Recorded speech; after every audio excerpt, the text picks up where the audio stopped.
In the beginning, there was nothing, and then there was tryptophan.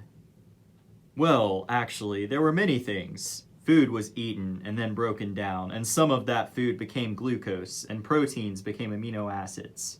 And that glucose became phosphoenol pyruvate and erythrose 4-phosphate, which many enzymes, including tryptophan synthase, use to make tryptophan, which begins our story today. Because, alas, tryptophan alone does not bring happiness. Are you okay? I'm sad! Why are you sad? I don't know. I'm sad. Oh. Oh, well, I'm sad that you're sad. Oh, I'm sad that you're sad that I'm sad. I don't want to be sad. Oh, I think it maybe was the exam earlier today.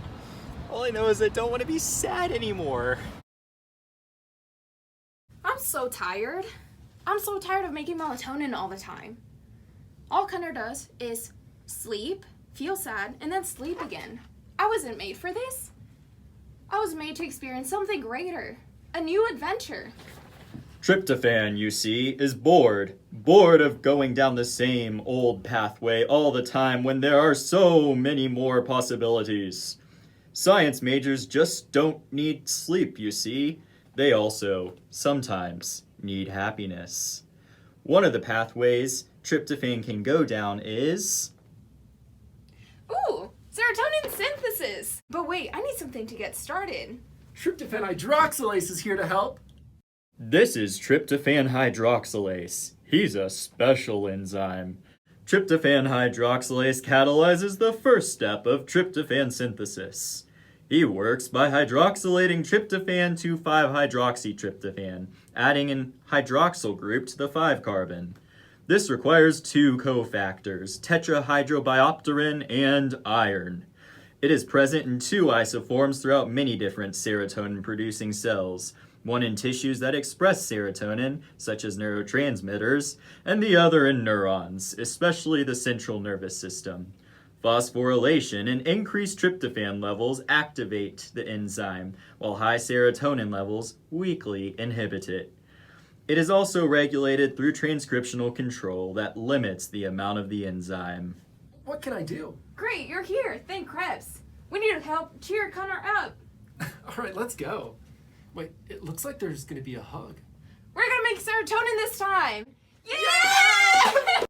Serotonin is used for many purposes. It is most well known for being a happiness hormone. It does, in fact, contribute to stabilizing our mood, sense of well-being, and overall happiness. It also affects eating, sleeping, and digestion, including bowel movements and controlling when we wake up.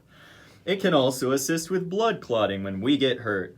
Needless to say, it's an important hormone, which is why it is so important that we must now make it. Hydroxylase now gives the hydroxyl group to tryptophan. This is the slowest step, and as the rate-limiting step offers many chances for regulation, as already mentioned. Tryptophan has now become 5-hydroxytryptophan. 5-hydroxytryptophan is about to quickly interact with amino acid decarboxylase, also specifically known as 5-hydroxytryptophan decarboxylase. This enzyme catalyzes the removal of the carboxyl group from the amino acid to yield 5-hydroxytryptamine, or, as we all know it, serotonin. It can be found in monoaminergic neurons and neurons that do not contain other monoamine synthetic enzymes. It depends on pyridoxal phosphate, PLP, in order to function, entering a closed conformation when it binds to the cofactor. PLP binds to the lysine of tryptophan to form a shift base, which is then displaced by the amine of the substrate to form serotonin. God, I'm so tired now. But it was so much fun! You know, it's funny how much of a difference a hug can make. I'm just glad that you feel better. Thanks for checking in, Madison. You're a good friend. Anyways, I have class in this direction, so I'll see you later. After serotonin is made and binds to its receptor, it doesn't just linger around the cell, but instead gets metabolized. Two more enzymes are needed: monoamine oxidase, shortened to MAO, and aldehyde dehydrogenase.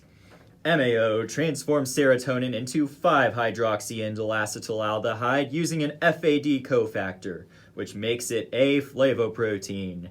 There are many possible mechanisms by which it does this, but none have been settled as the primary route used by the enzyme. Aldehyde dehydrogenase catalyzes the oxidation of 5-hydroxyindoleacetylaldehyde to produce 5-hydroxyindole acetic acid, the main metabolite. The tetrameric enzyme has several features. A Rossmann fold binds NAD to water for oxidation, and the alpha-beta catalytic domain contains a cysteine residue for the nucleophilic attack of the carbonyl group on the aldehyde substrate. And finally, the oligomerization domain mediates conserved mode of domain swap dimerization. The product is eventually excreted in urine, and the process begins all over again. A true miracle of the body. I'm sad!